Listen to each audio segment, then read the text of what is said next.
Os ydych chi'n yn un o'r rheini sydd yn ystyried astudio'r Gymraeg yn y dyfodol, yr unig beth sy'n ei ddeud ydy ewch amdani. Dyw wirioneddol ddim yn difaru astudio'r radd, a dwi wirioneddol wedi cael modd i fyw yn astudio'r Gymraeg ym Mhrifysgol Caerdydd dros y flwyddyn diwethaf.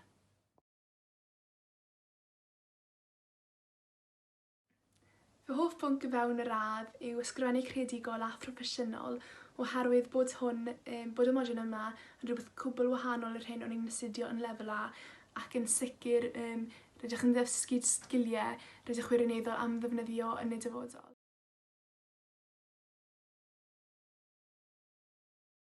Fel llwyth o bobl, dwi'n hynod ansicr o'r hyn dwi eisiau gwneud yn y dyfodol, ond dwi wedi ystyried sawl gyrfa wahanol o'r cyfryngau i'r gyfraith, i ddysgu neu i ddarlithio.